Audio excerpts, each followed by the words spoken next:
Et bah voilà, ça c'est une vraie équipe de Liga. Le Barça vient tout simplement d'éliminer le Racing Santander, premier de Liga 2. Et vous allez me demander, Liga 2 là c'est quel championnat? C'est le même championnat où joue Albacete, ceux qui nous ont chicoté hier. Il y a 16 places entre Albacete et le Racing Santander. Racing Santander premier et Albacete 17e. Et malgré qu'aujourd'hui le Racing Santander ils sont venus tout donner face au FC Barcelone, dès le début ils mettaient la pression sur le FC Barcelone. Pendant toute la première mi-temps, on voyait que le Barça galérait à se créer des situations. C'est en deuxième mi-temps que tout a été débloqué. Le Racing Santander était bien en place. Dans les phases défensives, ils étaient 5 derrière. Et dès que le Barça était un peu trop bas, et ben ils allaient les presser. Ils avaient pas froid aux yeux. Et bah comme je vous l'ai dit au début, le Barça c'est pas le Real Madrid. Si c'était le Real Madrid face à eux là aujourd'hui, on serait pris 3 buts.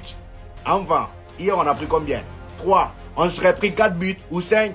Parce que déjà si face au 17e on a pris 3 buts, face à eux là on aurait pris combien? Vous voyez, l'entrée de Fermín López aujourd'hui a tout changé. Il est rentré, il a dynamiqué un peu le match. Tout a changé. Et d'ailleurs, c'est lui qui fait la passe décisive à Ferran Torres. Ferran Torres qui a été nul à chier pendant tout le match. Il a eu une magnifique occasion grâce à Fermín López. Il l'a mis dedans. Respect à lui pour ça. Le gars, il reçoit la passe. Il rentre dans la surface. Le gardien s'étale face à lui. Il le dribble et il le met dedans. Après, j'ai envie de dire, s'il a été nul en première mi-temps, c'est parce que Dani Olmo aussi était catastrophique. Le milieu entier même était nul. Bernal, Casado et Dani Olmo, c'était le néant total. Et à la fin, t'as Lamine Yamal qui vient marquer le deuxième but. Le Barça passe. Durant combien de matchs Garcia va nous sauver, les gars? C'est plus possible. On se répète à chaque fois, mais on a enfin trouvé un véritable gardien, un vrai gars qui nous fait gagner des matchs, qui nous sauve les fesses. Et c'est normal que Flick à chaque fois il met en avant Garcia, qu'il l'embrasse en fin de match. On demande pourquoi il joue ce soir en Coupe du Roi. Il répond, bah c'est notre numéro 1. C'est tout. On lui parle de la défense du Barça, en évoquant la mauvaise défense du Barça face au Real, surtout dans les dernières minutes. Flick a répondu, avec Garcia, je reste calme. Quand Garcia est dans mes cages, je suis calme. Il a déjà déclaré que pour lui, c'est l'un des meilleurs du monde. Et là où Garcia est un véritable antagoniste, c'est que ce soir, on s'est mangé 2 buts.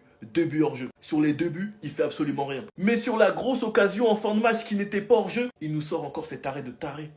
Alors qu'il devait nous égaliser face à face, il nous sort cet arrêt de taré. Après, c'est mal joué, ils auraient dû la jouer à 2. Mais Garcia est juste trop clutch. Garcia est l'un des meilleurs gardiens du monde. Et j'espère que De La Fuente regarde ces matchs. Car c'est lui qui doit être titulaire en Coupe du Monde, il n'y a plus de débat. Match après match, il le prouve. Les gars, on y est. On a enfin trouvé notre gardien. Sinon, vous les gars, vous en pensez quoi? Ramenez-vous sur Snap Instant, s'ennuie.